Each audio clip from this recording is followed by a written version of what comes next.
Good afternoon and welcome to the Hibs Observer Tuesday afternoon briefing with myself, and I'm joined by Patrick McPartlin all the way from the Netherlands at Hibs training camp to get the latest as to what's been happening. David Gray and his side flying out there on Sunday and getting to work over the past couple of days. Patrick, thank you for joining us all the way from there. How are you getting on? It's been good. A couple of days now. The weather is certainly a lot hotter than it was last year, which I think is probably not to the players' liking, but certainly to the coaching staff, just for a bit of proper warm weather work being carried out. But a lot of. Monday was a triple session. I think it was at least a double today, if not another triple, ahead of the friendly match with Duisburg tomorrow. So it's certainly the players getting put through their paces, and we've been able to sort of have a wee look at that, have a wee look at the sort of small-sided games, the drills that David Gray and the coaching staff are putting the players through. So it doesn't seem like that long ago since they broke up for the end of the season, but then in reality it isn't. Chatting to some of the players, it's just very much sort of back to it almost as quickly as they stopped. So a lot of hard work being done and a lot of heavy drinking of water being done too, because of the temperatures, which are currently in the mid-30s. So very much a warm weather training camp in every sense of the word. I was going to say that pushing 34 degrees, was it? I mean, there's just no need for that, really. There's no need for it to ever be that warm for me. It's a bit much to say, but I think I think the chance to get sort of like that warm weather training is what they missed out on last year in a kind of same part of the country, which was I think there was a bit of rain last year. There was some clouds. Certainly no days or temperatures like this. So I think those who are quite fancy pre-season summer hot have certainly been treated this year. So careful what you wish for. Right enough. How's it? How's it kind of looking around the place? Obviously, there'll be a few new faces in the training sessions. Obviously, a lot of returning faces as well. Rocky Bashiri back involved. I know you said Joe Newell back in training. Him and Rudy Milotnikov going through their own kind of personal training program. As you said, so what's your kind of impressions so far? You said you're maybe going to speak to some of the new guys. We can expect to hear that soon. How's that all been? Yeah, well, I think the club's made a big thing about bringing in players who will fit in well to the group, who will, sort of slot in seamlessly to the dressing room and on the pitch. It certainly seems to be going that way. The likes of Jamie McGrath, Josh Mulligan, Raphael Salinger as well, taking part in various drills. Certainly looks like they've been here for a lot longer than just a couple of weeks. So I think it certainly seems as though, signings will fit into what David Gray wants to do. Signings will fit into, taking the club forward. And I think that's just the big thing really has been, just how tight-knit the group seems. I think they made such a big thing about wanting to keep as much of the group together as possible because of how good last season had been. So Martin Boylan, a new contract, triggering the extension, and Lewis Miller's contract as well, as you say, sort of getting Rocky Bashiri tied down as well. It's just sort of maintaining that sort of good feeling, that kind of positivity in the camp, which I think we've got the European games coming up soon. And a chance to build on last season's third place finish in the league. That's all you can really ask for. But at the same time, you want players who are going to come in and improve the squad. You want players who are going to come in and push those who are maybe starting or take starting berths themselves, and and kind of inspire the players they've replaced to kind of kick it up in training. So it's I think it's certainly a very positive vibe coming from the training camp. A lot of laughs at the training sessions, despite the heat, despite the hard running. So it just everything feels sort of very positive, and it's not it's not that long ago that it certainly didn't feel like this. So yeah, I think the new players seem to be settling in well. Obviously, those who are those who were here last season have extended. Speaking to Rocky Bashiri on Monday and interrupted by Jack Iredale coming past to say how happy he was that his defensive colleague had stayed on. So little things like that, little vignettes like that, sort of tell you how sort of like tight knit this squad is and how much it means to them to sort of be keeping as much of the squad together going into a new season. Yeah, you were saying you got to speak to Rocky yesterday. I think it was Martin Boyle as well. But just kind of Rocky in particular, obviously folks should be able to read that interview on our website if you're a subscriber to the Hibs Observer. But I mean, what did you sort of take away from getting to speak to Rocky now that he's his future sorted out, new contract's done and dusted, and that's him kind of back to work, if you like? Yeah, I mean, nothing ever really seems to sort of flap him. I mean, we've seen that on the pitch. Even in sort of like high pressure moments, he's very cool, calm, and collected. And I think that, I mean, he's sort of said a couple of times that, the nature of the clubs that were interested in him, there is that little bit of doubt. You start looking around and thinking, is there, is it the right time to make a move? Is there something else that takes my fancy here? But I think at the same time, it's about what the club can offer the player as well as what the player can offer the team. And, it seems like reading between the lines, Hibs made a very good pitch to him along the lines of, this is probably a place where, you're going to be playing, virtually every week. We play a system that suits you. You're getting sort of, regular international call-ups as a result of that. And, I think you can look at how good he was last season, but then you can flip that and say it was only half a season really, or a little bit over half a season. And I think, for him, he's a player who wants to improve season on season. He wants to get better all the time. And I think sort of giving him that sort of target to say, you need to at least equal, if not better, how well you performed in the second half of last season. And I think, obviously, like, he loves the club, and he says himself that, he feels loved here. He sort of feels like home. And I think, just having players who feel comfortable, who feel happy in what they're doing, I think probably makes a big difference. And, I suspect, even though he did admit to being sort of tempted by some of the offers coming his way, I think that'll have played a big part in convincing him to stay.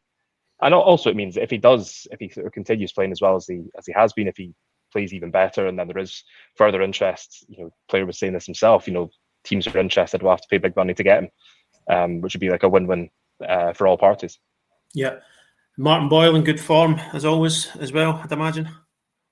Yes. I mean, quite kind of frightening when you realise that it was only, I think, 21 days ago today that he was helping Australia to qualify for the World Cup. So you consider the fact that he's fitted in a family holiday in that time and a return to pre-season with Hibs. It's really not it's really not an awful lot of time off. So I think that's that's something that the coaching staff and the sort of medical and performance staff are going to have to keep a close eye on. Is just the boys who are on international duty, just making sure they're not being overworked, kind of easing them back into it, because as we know, those who hadn't been away with their countries did come back a little bit earlier, and then those who had been on international duty came back slightly later. So it's, I think just about managing the loads and things like that. But I think after such a good season for Boyle on a personal level, he's just really keen to kind of pick up where he left off. Talking about his not setting targets, but the one target is just to get that one goal to get to 100 for Hibs. So, I think a player who's going into the new campaign kind of revitalised and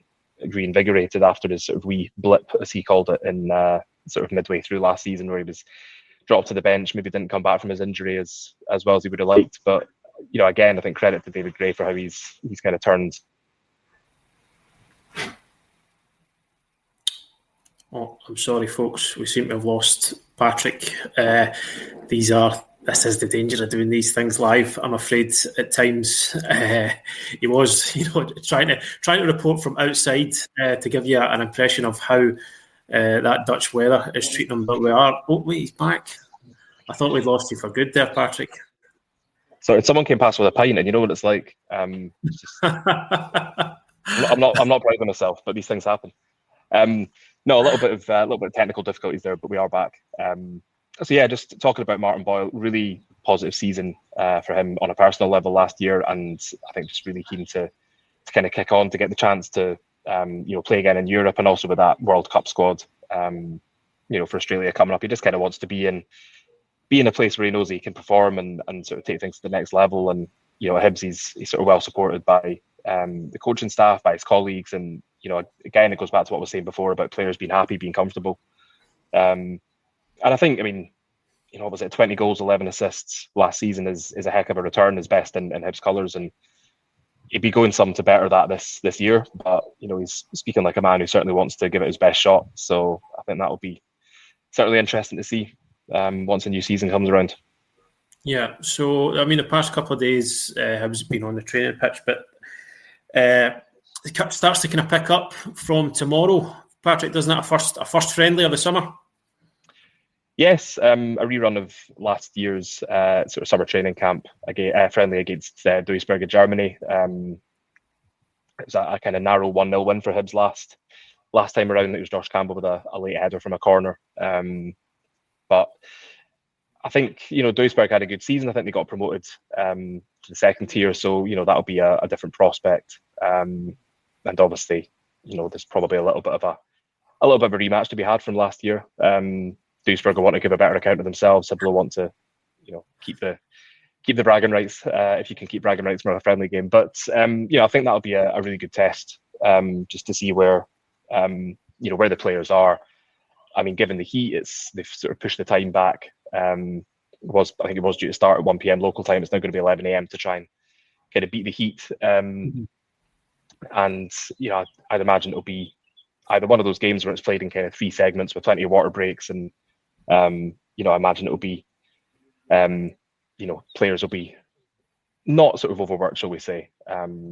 It's difficult to take too much from these games, but there's always there's always something to be seen, whether it's a shape, whether it's a player playing in a certain position, that sort of thing. We saw a bit of that last season, in pre-season, with players playing in sort of slightly unusual positions. I think it's also worth pointing out there were players who joined late last season who didn't get pre-season with Hibs. So I think it'll be interesting to see just what we could get with them. Sort of looking at Kieran Bowie this morning in training, for instance. Obviously another was away in international duty, but looking sharp, looking fit, looking ready for the new season. And same with folk like Jack Iredale, people who signed late on. I think just having that pre-season, not that they really need it, but I think that'll just be a sort of big boost for the coaching staff, just seeing how they're playing, how they get this time. It's a chance to try things out. It's a chance to test out new formations, that kind of thing, but also see how the new players who've just arrived, how they integrate as well. So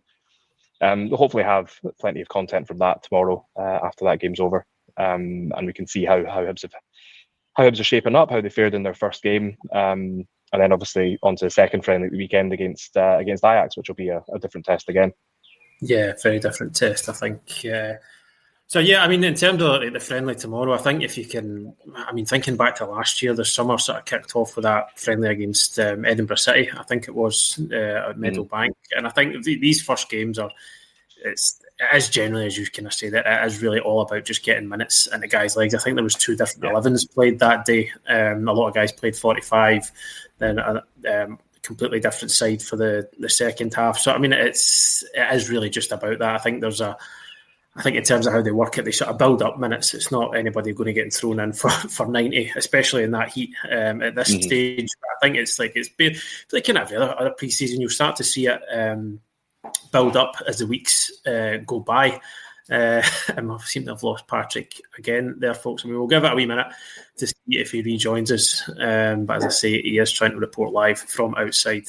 So he's back. He's back again. Back for a short time only. Short time only. If you've got any questions for Patrick, I suggest you get them in right now before we lose him. We lose him permanently for good. Just as we were saying there, tomorrow it'll be all about just getting minutes into the legs of different players. I think you talk about guys like Kieran Bowie and how important the pre-season could be for folk like him, because he sort of spent the entirety of last season either out injured, recovering from injury, or trying to get himself back up to sort of full speed. And I think when, he came back into the side and he did well a lot of the time last season, but it's still, these guys, they don't get to train as they would in terms of getting their full fitness back up. There's a lot of just when it's game after game after game, these guys, they can't quite get that sort of full bank of fitness that they could have got if they'd had a full pre-season behind them. So that's why it's kind of so important for guys like him. And I think there's obviously like a psychological benefit as well, just knowing that you have that bank of work behind you. So it'll be interesting to see how guys like him progress and how they fare from just kind of, as I say, getting that bank of work behind them. And so the rest of the week, Patrick, is going to be sort of more training. And then obviously that Ajax friendly on Saturday. But as far as sort of content from us over the next couple of days, what can we expect from yourself? Well, certainly plenty to come. Hopefully, no more interrupted connections. But no, we'll be speaking to David Gray, I think, on.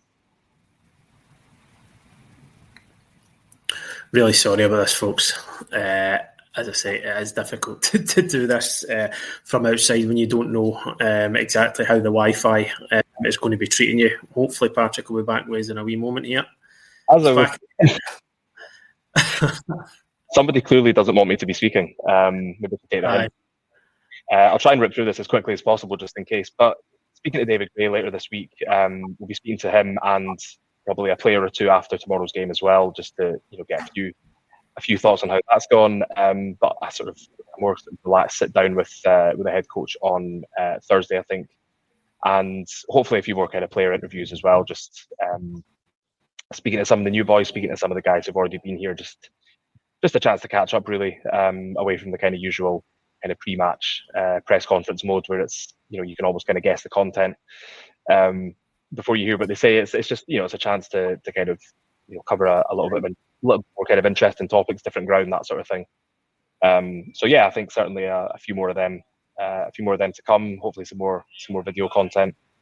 Some quite hurtful comments about my attempt at artistic filmmaking this morning. Asking, hiding in a bush and things like that. Which is the last time I ever try and bring kind of art house to the Hibs Observer. But all joking aside, it's it's, so long as I don't need a Wi-Fi connection outside, I think I'm sorted. So as much content as we can bring. Club's been really good in terms of letting us speak to as many players as possible. So there'll be that. There'll be speaking to the manager, and I don't know, potentially other unseen news as well. Just have to wait and see what happens this week. So as we know with football, it can move very quickly and very suddenly. So we shall see. Absolutely. Okay, folks, I think we're going to leave it there because obviously Patrick's been having quite a torrid time trying to keep that Wi-Fi connection going. So we're just going to wrap it up in case it does eventually go permanently. But Patrick, thank you for joining us. Thank you for updates. Hopefully that gives you a wee insight, folks, into what things are like over there in the Netherlands just now. Sun shining, players working hard, but a distinct lack of working Wi-Fi, unfortunately. So hopefully we can sort that out. You can't have it all. No, you can't have it all, unfortunately.